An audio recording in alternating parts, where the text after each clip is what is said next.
we are, Torah portion. This week is Vayigash, and he approached, or he came near. And the Torah portion is in Genesis 44:18 through 47:27. And then we go into the Haftorah, which is Ezekiel 37:15 through 28, and Luke in the Gospel 24:30 through 48. Of course, we're going to pick all that apart later after we eat, right? We'll get together and do some real Bible study where everybody will have their turn and in order, as Brother Dan was pointing out last week. Right now, I always like to try to reflect kind of like on the spiritual aspects of things and how we can look back at these. They're not stories, they're things written of people's lives, history, his story, but how we can look back and kind of apply it to our life and some of the things it's trying to tell us. And this is a very long Torah portion, and there's a lot of things it can tell us. But let us begin with the new covenant. And that's according to Jeremiah 31, verse 31 through 34. But to do that, we need to let Yah inscribe some words on our hearts, right? That's what the new covenant's all about. Not doing away with anything, but inscribing it on our hearts and putting them into our inward parts, not written on tablets of stone or on scrolls. So to do that, we'll go right to the Word. In Exodus 20, the new covenant. Exodus 20, verses 1 through 21. And I'll be reading out of the greens on this portion here. And it says, "And spoke Elohim all words these, saying, I am Yah, your Elohim, who has brought you out from the land of Egypt." Let's keep that in mind, because that's where our Torah portion is going to be this week. We're stuck in Egypt in misery. "Who brought you from the land of Egypt, from the house of bondage. Not shall be to you gods any other besides me. Not you shall make for yourself a graven image, or any likeness which is in the heavens above, or which is in the earth beneath, or which is in the waters under the earth. Not you shall bow down to them, and not you shall serve them. For I am Yah, your God, a God jealous,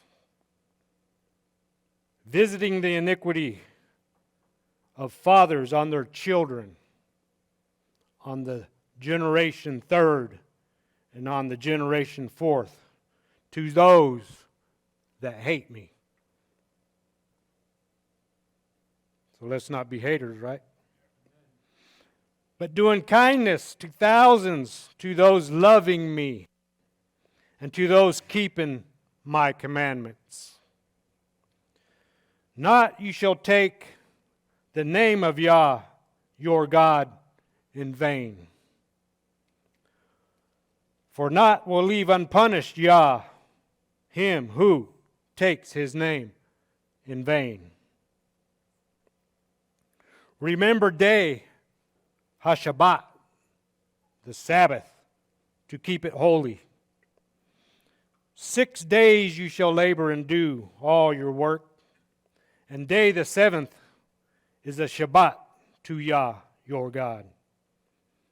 Not you shall do any work, you and your son and your daughter and your male slave and your slave girl and your cattle and your stranger who is in your gates." That's any living thing, right? Should let even the animals rest on Yah's holy Shabbat. "For in 6 days made Yah the heavens and the earth, the sea, and all which is in them, and he rested on day HaShabbat. the Sabbath day, the seventh day. Therefore blessed Yah day, HaShabbat, and sanctified it. First thing he made holy, right? In all of the scriptures was the Shabbat. Very first thing. All the way back at the beginning of Genesis. Honor your father and your mother. Why, young ones? Why should you honor your father and your mother? So that may be long your days on the land which Yah, your God, is given to you. Not you shall murder. Not you shall commit adultery. Not you shall steal. Not you shall testify against your neighbor, a witness false. And not you shall covet house, your neighbors. Not you shall covet wife, your neighbors, or his male slave, or his slave girl, or his ox, or his ass, or anything which belongs to your neighbor. Now, that's the new covenant. The heart of the new covenant. Because it's supposed to be written on our hearts now. And it goes on to say, and all the people saw the sounds and the lightnings and the sound of the ram's horn, the shofar, and the mountain was smoking, and looked the people, and they trembled, and they stood from a distance. And they said to Moses, speak you with us, and we will hear, and not let speak with us Elohim, lest we die. And said Moses to the people, not do be afraid, for in order to test you has come Ha-Elohim, the God. He's come to test. And he's come giving words to put us to the test. So that may be his fear upon your faces, that not you may sin. That's why he wants us to reverence him and have his fear upon us, so we don't go on sinning and continuing to sin. Just because grace abounds, shall we continue sinning as it's written? Absolutely not. And stood the people from a distance, and Moses approached. Now we're looking here at Moses approaching to the God of gods, right? And that word there, approached, in the Hebrew is nagash. That's where our Torah portion gets Vayigash. Same word, to approach, to draw near. It even has, if you go into other parts, the intimate meaning of to lie down with a woman. He approached the thick darkness where was there Ha-Elohim, God.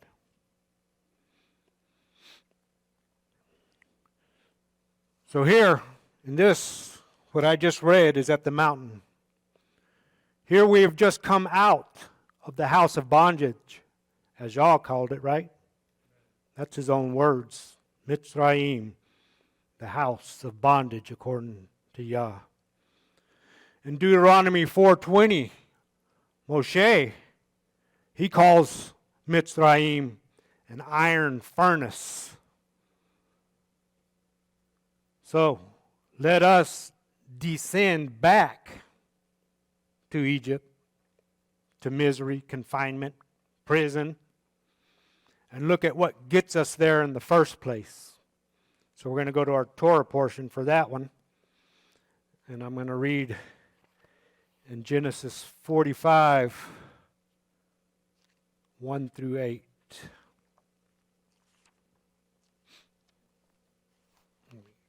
Trying to get a check on the time here. This is after Joseph. He can't hold it anymore.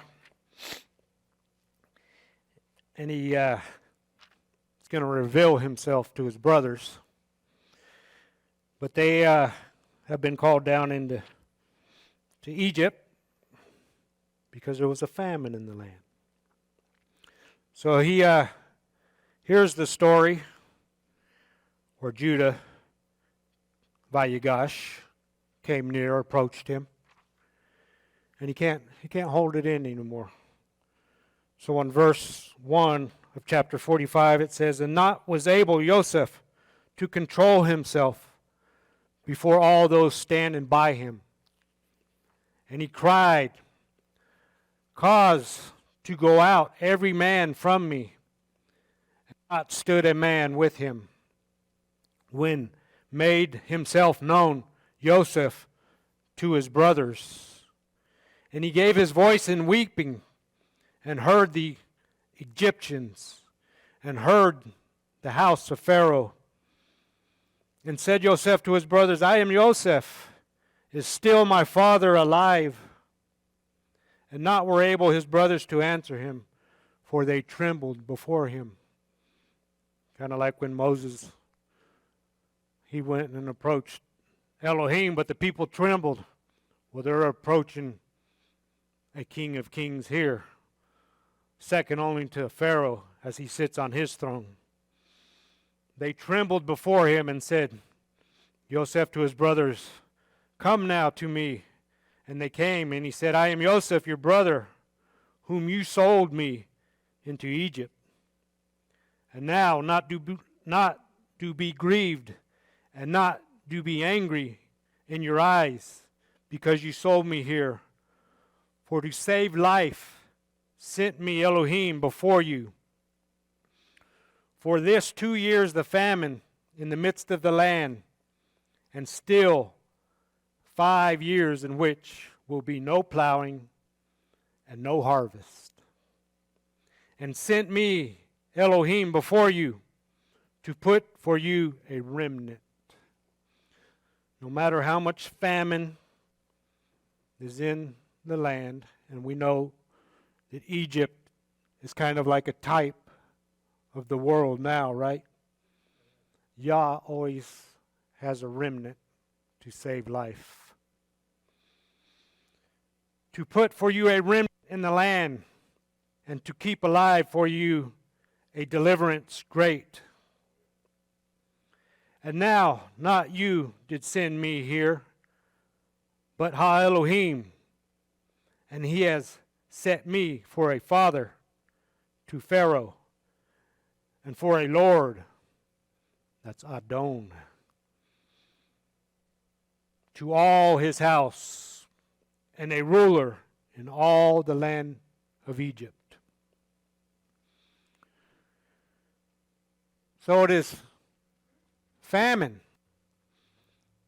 that gets us into the house of bondage. Rodney talked of this last week. He mentioned it when we're first talking about Egypt and famines. He talked of this famine last week in Amos. So we're going to go there and look at that again. Amos 8, 4 through 12 is what I'm going to read. And I'm going to switch over to the King James Version now.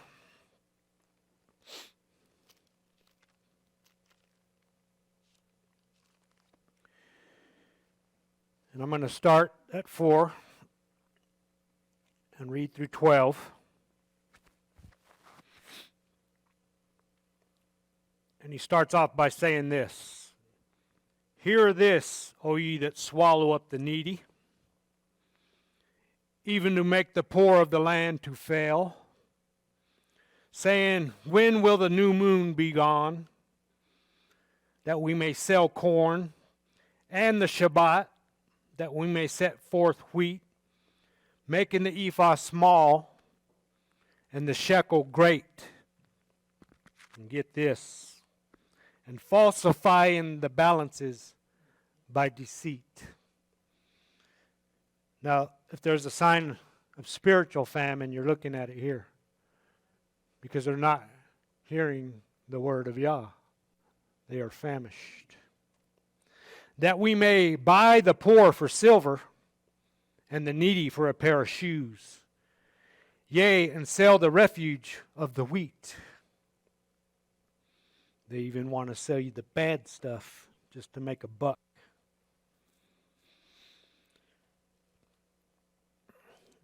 And Yah hath sworn by the excellency of Jacob that surely I will never forget any of their works. He's going to remember everything. You know, what we just read, you guys, does anyone here know what Hamas is? Hamas. It's the word that's usually translated when the whole world was full of Hamas, violence. But if you'll look up that word, it has a dual meaning, like a lot of words. And it literally means also unjust gain.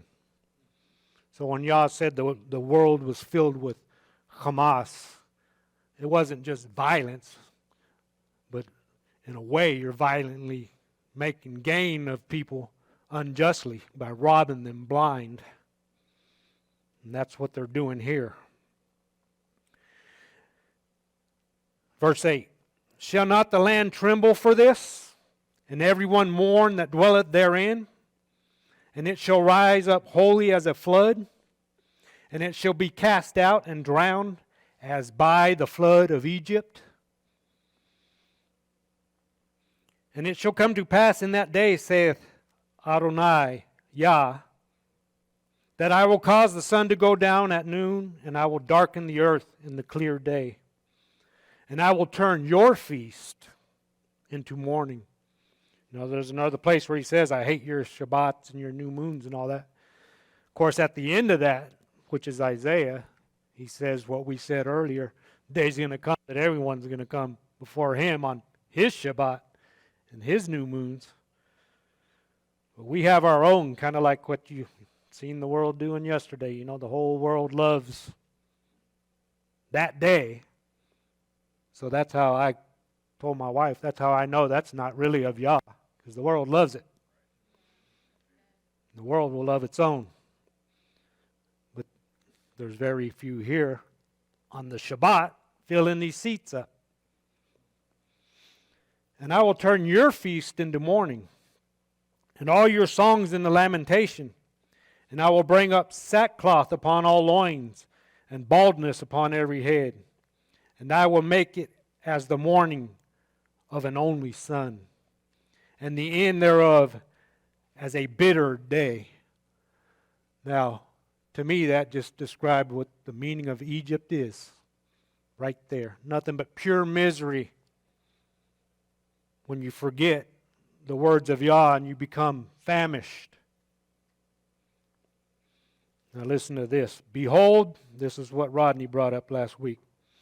Behold, the days come, saith Adonai, Yah, that I will send a famine in the land, not a famine of bread, nor a thirst for water, but of hearing the words of Yah.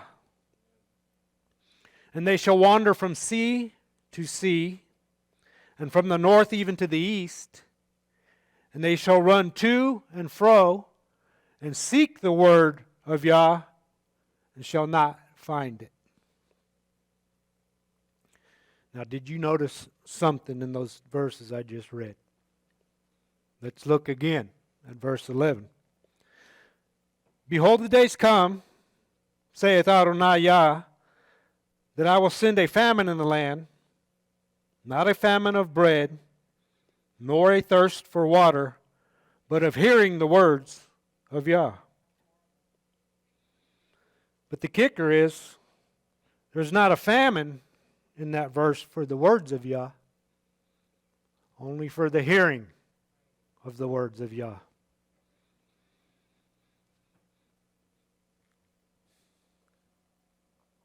There is no need for us to be famished at all. No need that we would sink down into Egypt, into misery of all sorts. But, as people are, many times we are famished for hearing the words of Yah. I'll turn to Romans 1, 16 through 22.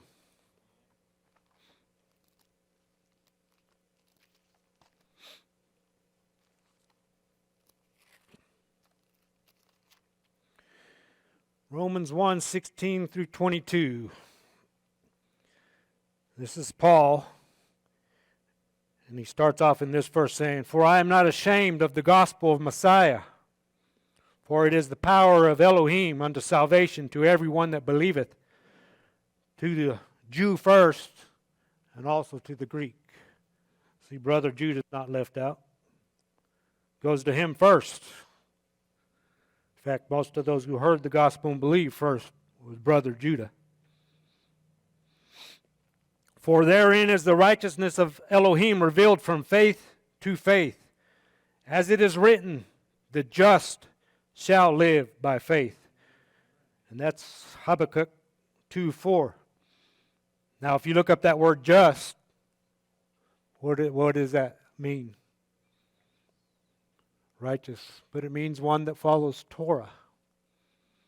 A lot of people like to read this here in the New Testament and say, well, the just shall live by faith alone. Well, a just person is someone who follows Torah. If you go back and look up what he just quoted here. "For the wrath of Elohim is revealed from heaven against all ungodliness and all unrighteousness." There again, what's righteousness? Torah. "All ungodliness and unrighteousness of men who hold the truth in unrighteousness," or they suppress it in their unrighteous ways. "Because that which may be known of Elohim is manifest in them.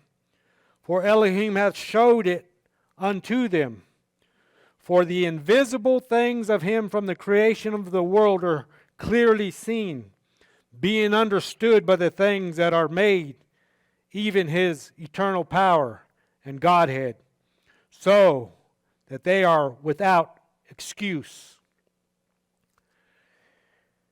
Because that when they knew Elohim, they glorified him not as Elohim, neither were thankful, but became vain in their imaginations, and their foolish heart was darkened. Professing themselves to be wise, they became as fools." So we go back to that verse, and he talks about even the invisible things, and looking at the creation of the world, things that are clearly seen. But he goes on to say that they, or even we are out without excuse. So they are without excuse. How much more are we living today without excuse to avoid famine? I mean, really, there's no reason that we should be famished. I brought this to show you. Without excuse. It's this simple. Word on. Cords of a man with bands of love. And I was to them as they that take off the yoke on their jaws, and I laid... Word off. That's how easy we have it today to not be famished. Most of you guys, you can even do that on your phones or on your TVs. I like this one because I just, no distractions. Turn it on, turn it off. It's one of the best little $39.99 investments I ever made. As seen on TV at most general dollar stores. Rechargeable. So how much more are we without excuse that we would not be famished? In these times we really should be storing up, as Joseph did the grain, storing up the word. The apostle to the nations, being Paul, everybody loves Paul, right? The apostle to the nations writes in 1 Corinthians 10:1, he kind of reminds us of the things that we're reading back in these Torah portions. But in 1 Corinthians 10:1 through 13, this is what the apostle to the nations writes. He says, "Moreover, brethren, I would not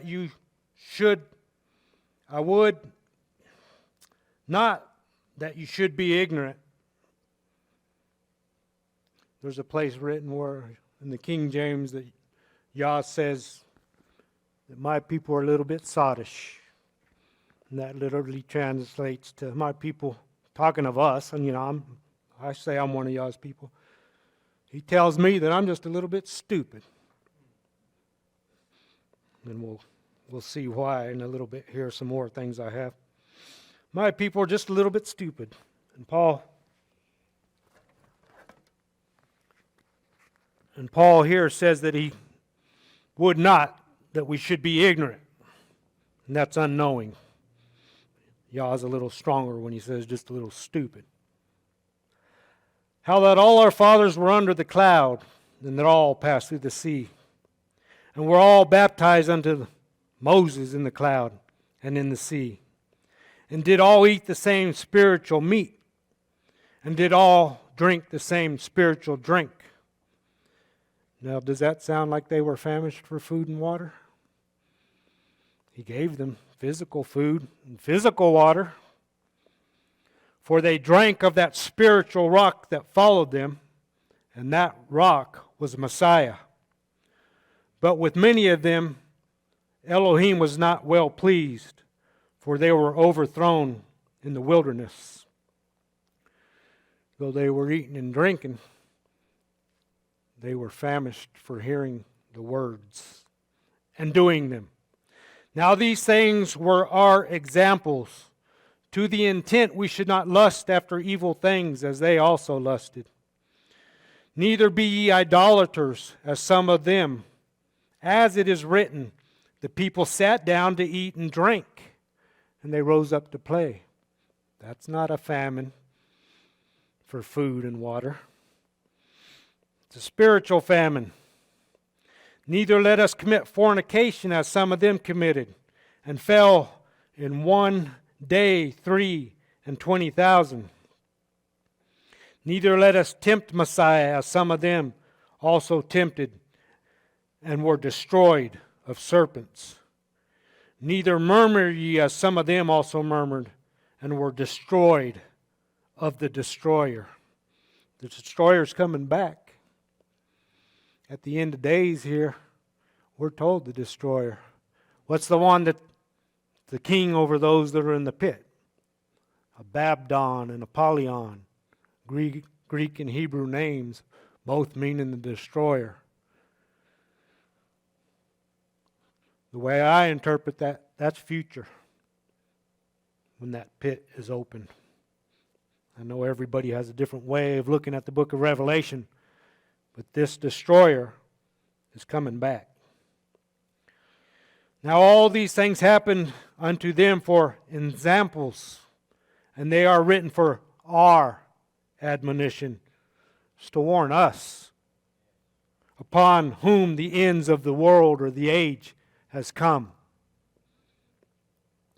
Wherefore let him that thinketh he standeth take heed lest he fall. We should never think that we've eaten enough of this word that we're not in a famished state.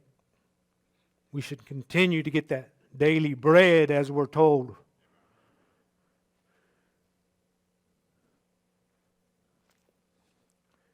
There hath no temptation taken you, but such is common to man.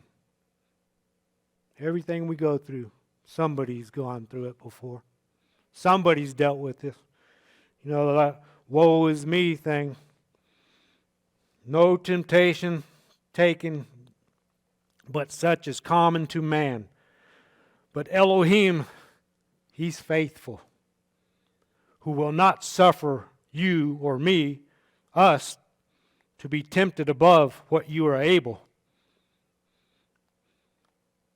So this tells me He can strengthen us enough to escape these temptations. If we fall short, it's not because of God, of Elohim. It's our own shortcoming. But He will, with the temptation, also make a way to escape, that ye may be able to bear it. We've seen in one of the last Torah portions, what was the way of escape for Joseph? He simply ran from the temptation and escaped. Yet then he was thrown into prison in Mitzrayim. So, did not even the Messiah, when he was famished, did not he have enough word in his very being to resist the devil with words? 40 days and 40 nights. And he was hungered, it said. He was literally physically famished. But he had enough word in his very being, for he is the living word. And this is the written word. He became flesh and walked among us. But even in a famished state, he partook of this bread of life so much, learning from the Father, that he could still resist the very temptations of the devil himself. So again, the apostle to the nations, he writes, and this time we're going to go to Galatians.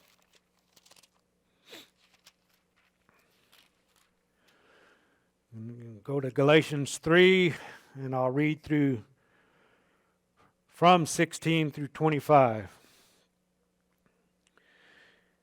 And he says, Now to Abraham and his seed were the promises made.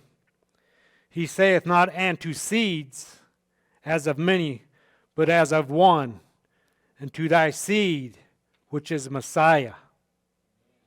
And this I say, that the covenant that was confirmed before of Elohim in Messiah, the Torah, which was 430 years later, it cannot disannul that which should be made, which should make the promise of none effect. For if the inheritance be of the Torah, it is no more of promise, but God gave it to Abraham by promise.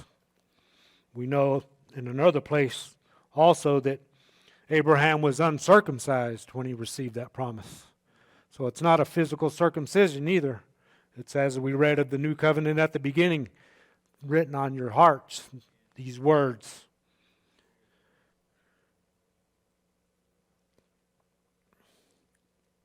Verse 19, Wherefore then serveth the Torah? It was added because of transgressions, till the seed should come to whom the promise was made. And it was ordained by angels in the hand of a mediator. It was added because of transgressions till the seed should come. Now when that seed comes, what happens?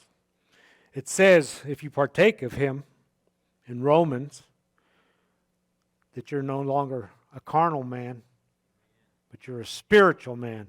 And only the spiritual man can be subject to the Torah. So when people tell you it's done away with, they're not very spiritual if they're not being subject to the Torah according to the New Testament.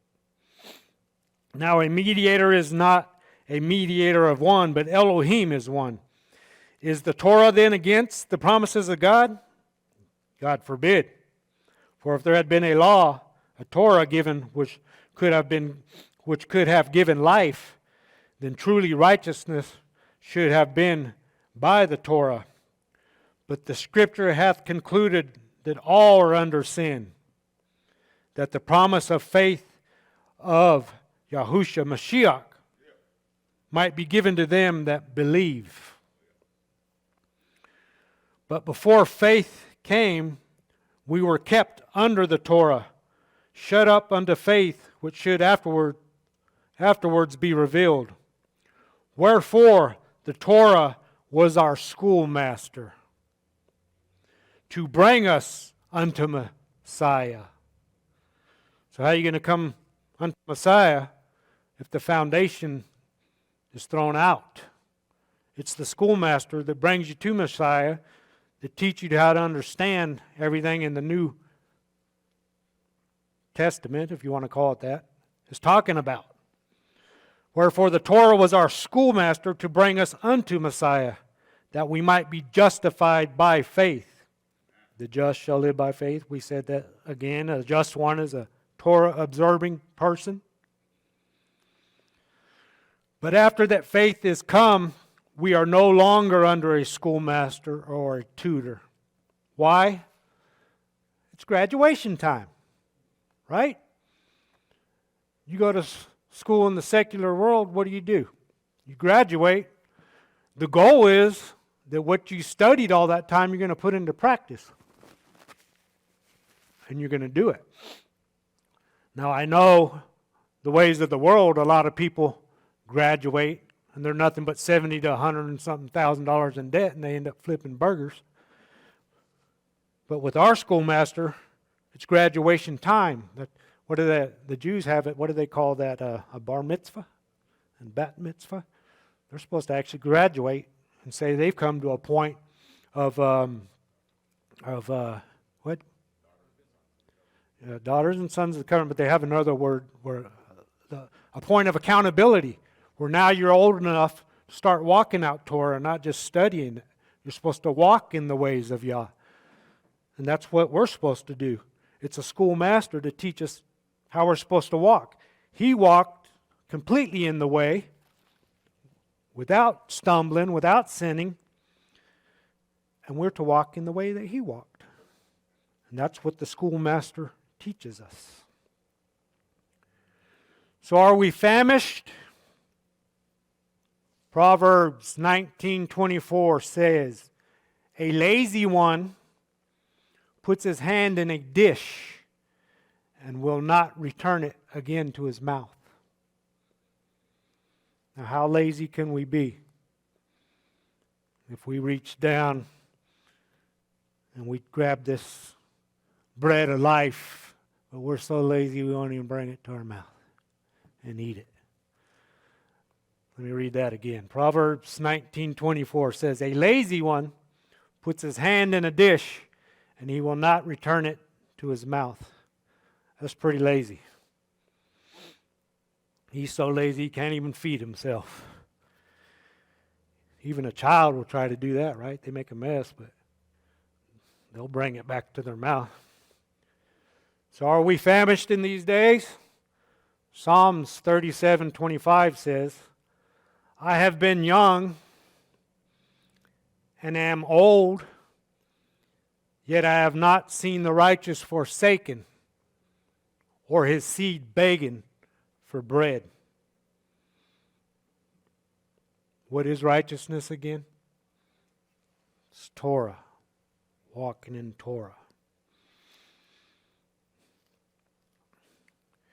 Let's read next in Hosea.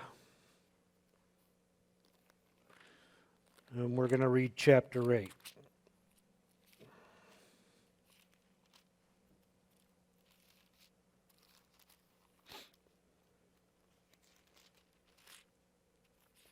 Hosea chapter 8.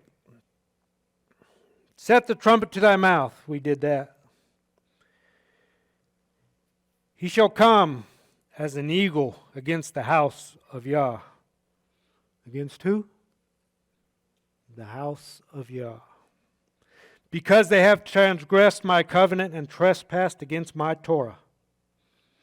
Israel shall cry unto me, my Elohim. We know thee. But it goes on to say, Israel hath cast off the thing that is good. The enemy shall pursue him. One of the easiest ways for the enemy to get at Yah's people, his method of operation from the very beginning when he went to the woman and said, "Hath God said?" And she knew a little bit of what God had said, but things didn't go so right in the story. As they pointed out this week in something we listened to, that at that time they were beans without end.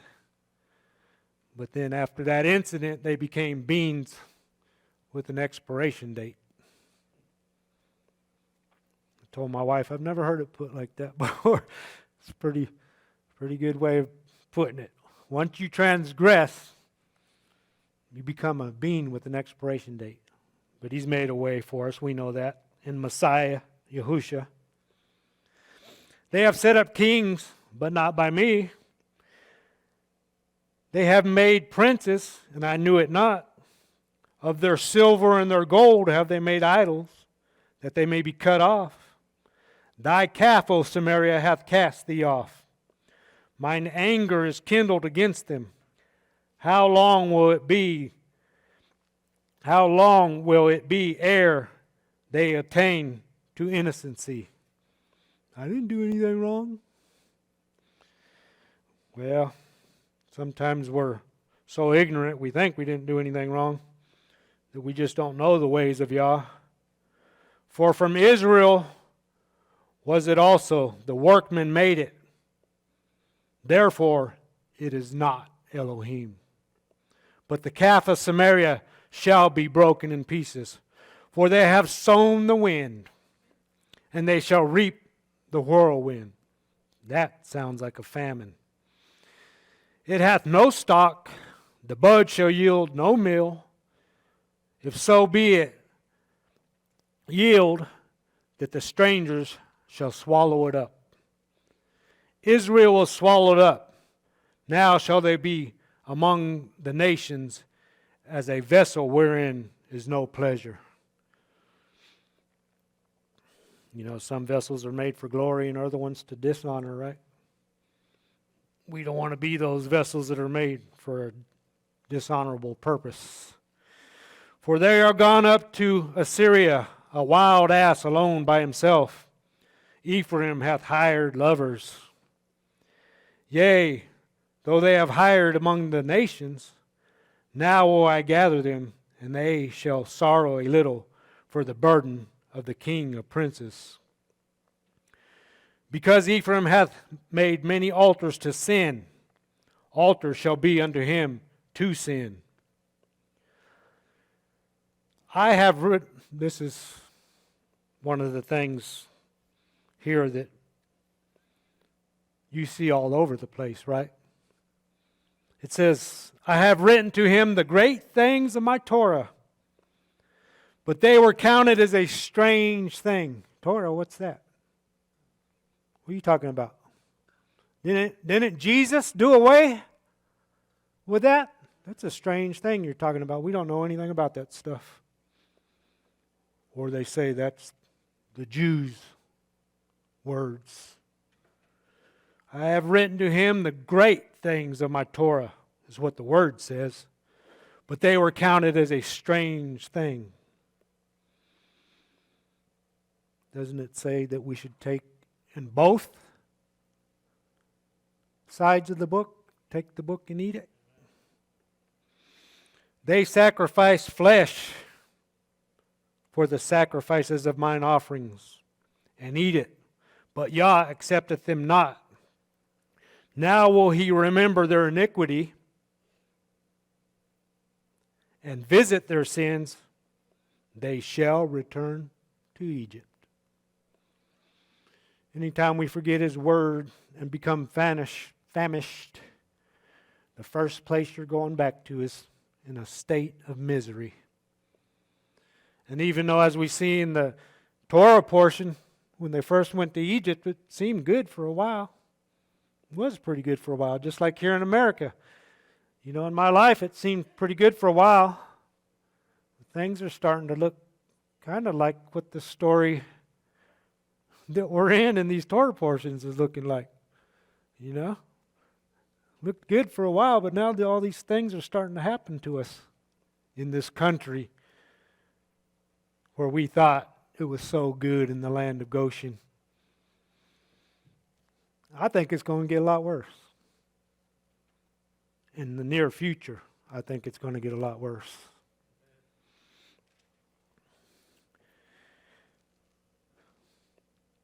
They shall return to Egypt.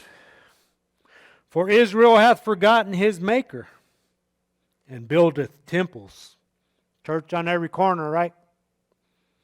What's going on in there? Israel buildeth temples.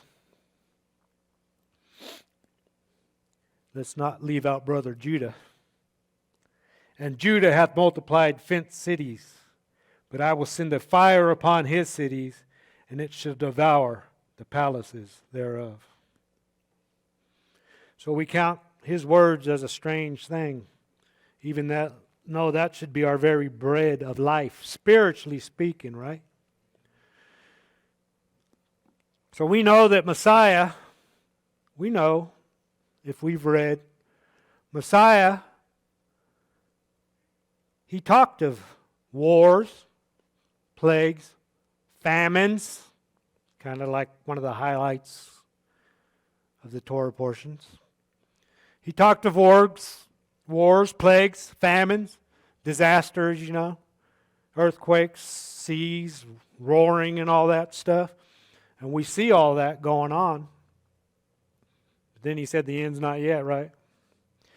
We know that with the 4 horsemen of Revelation, that famine helps. Now it only helps. It's not going to take everybody.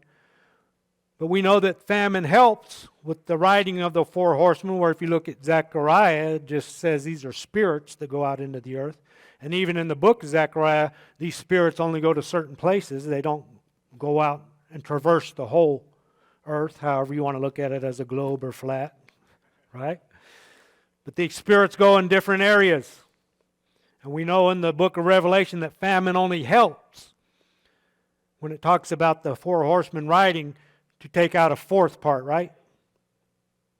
So it's only a portion of plague and pestilence, hunger and war that brings about death to a 4th part. So not everybody has to partake in the famine of the end times, which I think is going to be, it's going to have the physical aspect to it, but I think it's going to be more spiritual than anything. And that's where you're in danger, because you're not just in danger of losing your bodily self, but your very soul. Right? Fear not he who kills just the body, but fear him who has both power to destroy soul and body in hell. That's the one we should fear. But Messiah also says, at the coming of the Son of Man, it will be like the days of Noah and the days of Lot. He says that after he talks about the famines and earthquakes and all that in various places. In both cases, they were eating and drinking. Not in physical famine. Both cases. In the days of Noah and the days of Lot. He says himself they were eating and drinking. Building, giving in marriage, planting, all this stuff. And did not know till that day came. So if he says that himself, we know it's not a physical famine when the Son of Man comes. It's going to be something spiritual where people are just completely taken by surprise when the hammer drops. Of course, we don't need to be in darkness, as it says in, I think, 1 Thessalonians 5. We can be in the light, because not only is it bread, it's light for us also to shine in the dark times. No, the famine that will take you to misery, to Egypt, in the end times, is for hearing the word. Though it is everywhere. The word is everywhere for us, here in the United States anywhere. Right? I showed you the Wonder Bible. It's on your phones. The last time I looked, I couldn't find any, but I used to go, when people wanted a copy of the scriptures, I'd go in the dollar stores and pick them up for about $3 back then, $3-5, something like that. Somebody tells me we're getting a new Dollar Tree in Andrews. Is that what it's called, Dollar Tree? Getting a new Dollar Tree in Andrews. Somebody tells me they sell Bibles for $1. So it's the hearing of the word, especially for us here in the United States, because the word's everywhere. So there's no famine for the word itself, as it said in Amos. It's the hearing of the word. We're always busy doing something else, right? Sports, movies, always something else besides hearing the word, even though it should be daily bread. Just like picking up manna, right? Everybody according to their own eating, right? I'm not saying everybody has to have their nose in there the whole time, Because when they went out and collected manna, everybody picked up some manna according to what their own eating was. And there was always enough. But that's how it should be for us too. At least a little bit of the word we should be doing daily. So I'm going to go to Luke now and read some words from the Messiah himself. I'll go to Luke 12:16.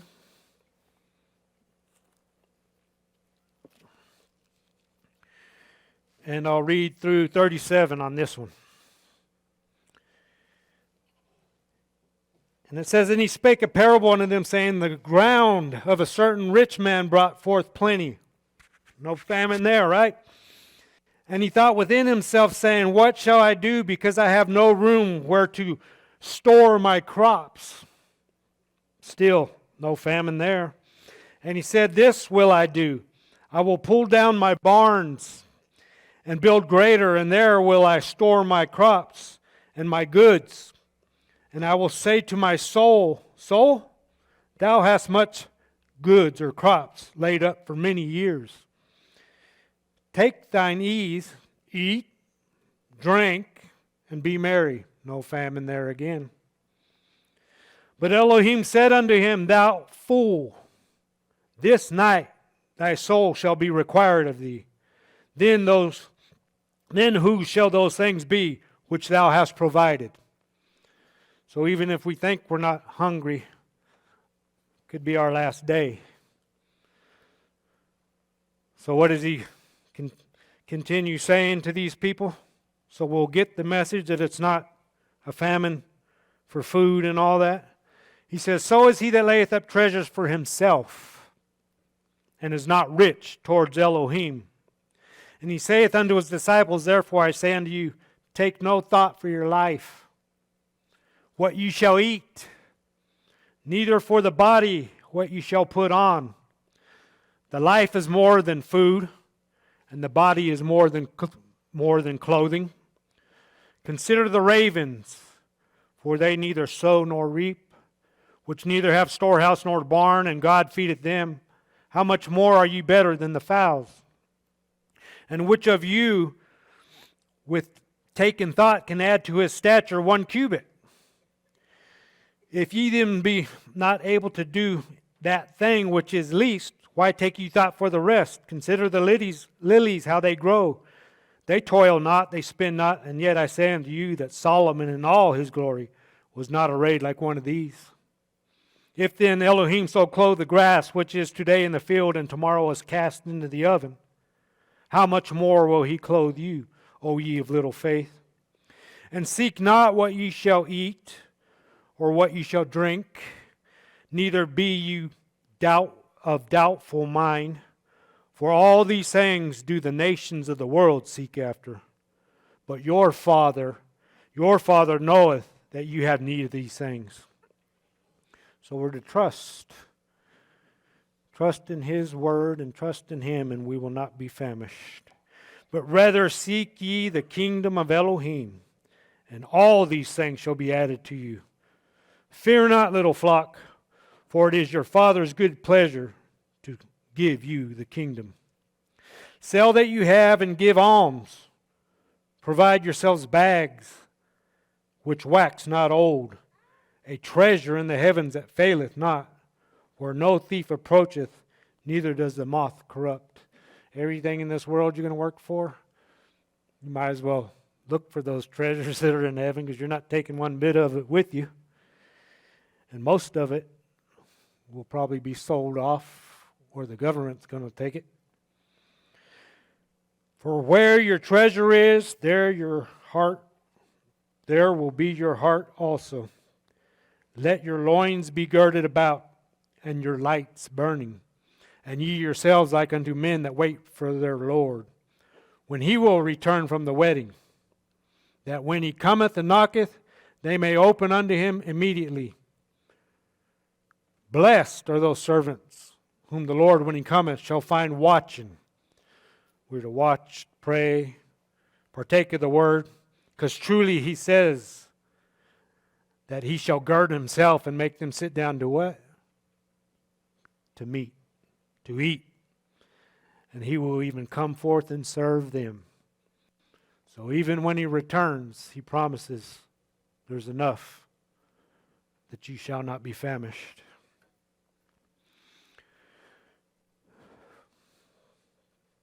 A famine for hearing the word.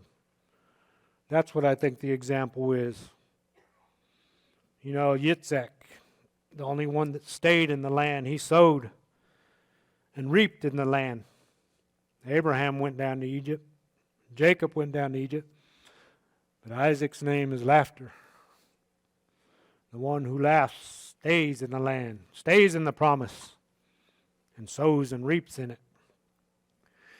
A famine for hearing the word. We're told, having ears, you hear not.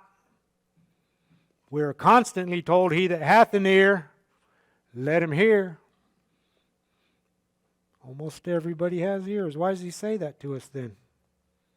Because there's a famine for hearing the word. I'm going to close here in a minute. I want to read a timely psalm for the area of Torah that we're in right now. And that's Psalm 105.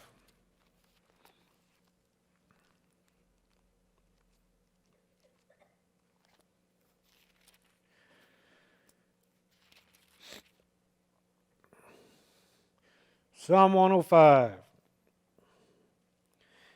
begins and says, give thanks unto Yah, call upon his name. Make known his deeds among the people. How can you make his deeds known among the people if you haven't read about them? Sing unto him, sing psalms unto him. Talk ye of all his wondrous works. Glory ye in his holy name. Some people don't even know the name. If they say God and you ask them which God, was the Proverbs say, what's his name and what's his son's name? Surely you know this. And some people don't know that, even if they're in congregations.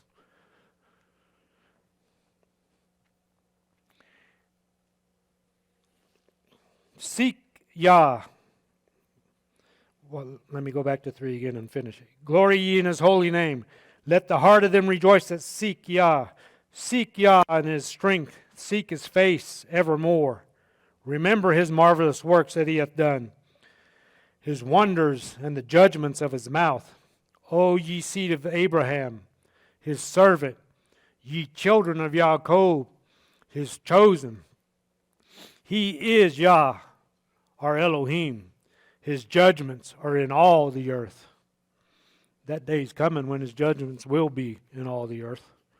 He hath remembered his covenant forever, the word which he commanded to 1,000 generations. We read in the book of what? Matthew. It's not very many generations there all the way up to Messiah. So that's far short even now to 1,000 generations. Which covenant he made with Abraham and his oath unto Yitzhak, and confirmed the same unto Jacob for a Torah, and to Yasharel for an everlasting covenant, saying, unto thee will I give the land of Canaan, the lot of your inheritance. When you were but a few men in number, yea, very few, and strangers in it. It says in some translations they went down with 70, or the ones I think it's 72, and there's discrepancies, but we can search that out at a later time. When they went from one nation to another, from one kingdom to another, Yah was watching over them, because it says he suffered no man to do them wrong. Yea, he reproved kings for their sakes. He did, right? Pharaoh, Abimelech, told him, you better back off. Those are my prophets. Saying, touch not mine anointed, and do my prophets no harm. I looked at that last night and said, you know, if I remember right, the Levites weren't anointed yet. Aaron wasn't anointed yet. King David wasn't anointed yet. I don't remember anyone at this time that he's saying that he suffered no man to do them wrong had actually received a physical anointing. But right here he's saying, touch not mine anointed. and do my prophets no harm. So it must be that if you're in him, you're anointed. Moreover, he called for a famine upon the land. That's why I said this is a timely psalm. It relates to what we're studying right now. He brake the whole staff of bread, that physical bread, so he could bring about other things. He sent a man before them, even Joseph, who was sold for a servant, whose feet they hurt with fetters. He was laid in iron. Threw him right into that prison. An innocent man. If bad things ever happen to you and you think you don't deserve it, like he said before, nothing has come over you that hasn't been common to man. This man here suffered a whole lot being innocent, even of his own brother's hands. Until the time that his word came, the word of God tried him. Sometimes you're just being tried by the things that come upon you, which may seem very bad to you, but it's for a test to see how you're going to react. The king sent and loosed him, even the ruler of the people, and let him go free. He made him lord of his house and ruler of all his substance, only second to Pharaoh on the throne, to bind his princes at his pleasure and to teach his elders wisdom. Israel also came into Egypt, and Yaakov sojourned in the land of Ham. And he increased his people greatly and made them stronger than their enemies. Well, they weren't enemies at first, but this is what it says in verse 25. He, which I think is referring to Yah, he turned their heart to hate his people. Yah did it. He turned their heart to hate his people, to deal craftily, subtly with them, his servants. He actually made it where people that were once friends and invited them have now become their enemies. I think the whole reason he did it is because he's going to judge a lot of gods before it's all over with. He sent Moses, his servant, and Aaron, whom he had chosen. They showed his signs among them and wonders in the land of Ham. He sent darkness and made it dark, and they rebelled not against his word. He turned their waters into blood and slew their fish. Their land brought forth frogs in abundance in the chambers of their kings. He spake, and there came divers sorts of flies and lice in all their coast. He gave them hail for rain and flame and fire in their land. He smote their vines also on their fig trees and brake the trees of their coast. He spake, and the locusts came and the caterpillars, and that without number, and did eat up all the herbs in their land and devoured the fruit of their ground. He smote also all the firstborn in their land, the chief of all their strength. He brought them forth also with silver and gold, and there was not one feeble person among them. Egypt was glad when they departed.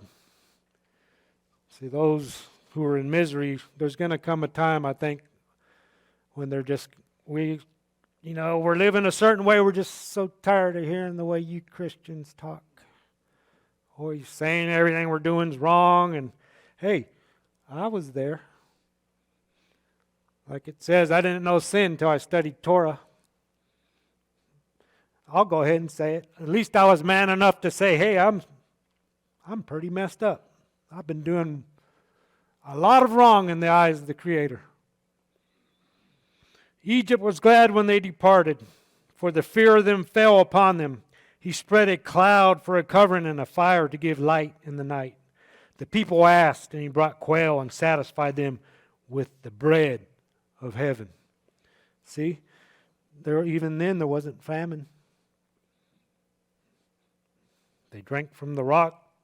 He opened the rock and the waters gushed out. They ran in the dry places like a river. For he remembered his holy promise and Abraham his servant. And he brought forth his chosen with joy and his chosen with gladness.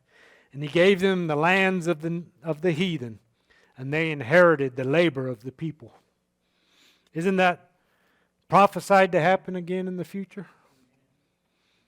That really his people are going to spoil really the rest of the world.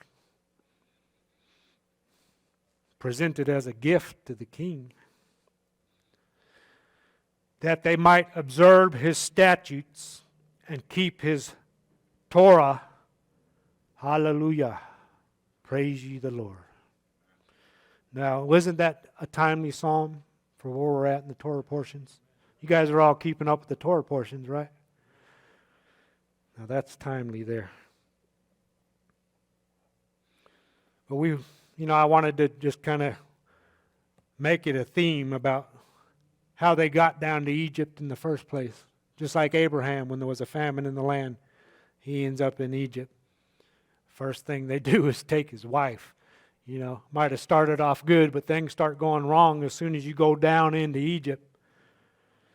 Things will start going wrong no matter how good it seems at first. Some closing comments. As I thought about these Torah portions and everything, from Jacob to Moses, I thought, I read Abraham, Isaac, Jacob, they're building altars. They're falling down, praising Yah. Digging wells, naming them after the God of their fathers. They're doing all these things, drawing near to Vayigash, to the God of heaven. But then from Jacob to Moses, I ask, how come I never read that Benjamin built an altar? We read of some good things about Joseph. What about Naphtali? How come he never dug a well and named it after God? How come Asher never laid prostrate before the God of heaven? They may have, but I don't read any of those things. And we can go around to all these tribes, and we know that the gates of the New Jerusalem are named after these tribes. But they must have been famished. At least that's my guess. And that's why they ended up in Egypt. Because I don't read of any of them really doing much of anything like Abraham, Isaac, and Jacob. We read of bad things, right? Judah deflected away morally and went into the harlot, and they go in and make a covenant and break it and start slaying the whole city. And Joseph goes out in the field and brings back an evil report of his brothers, and so they must have been. And that's just an observation I have. It could be just things aren't written, but to me it seems like they were famished from Israel to Moses, because you don't read of them doing the works of Abraham and Isaac and Jacob. I could be wrong. I don't read too many extra biblical things, but I have. But in these scriptures, they were famished. I don't see them drawing near as the fathers did. So I'll finish with this. It is written, draw nigh to Elohim, and he will draw nigh to you. And that's in James chapter 4, verse 8. So we have no reason in these end times to be famished unless we choose to be famished. And then we could quite possibly end up in Egypt in a very miserable state when it's all said and done. Shabbat Shalom.